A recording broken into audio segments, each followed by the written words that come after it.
Yes, my old friend, I've come to talk with you again,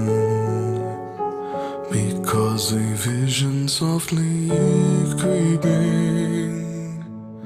left its scenes while I was sleeping, and the vision that was planted in my brain still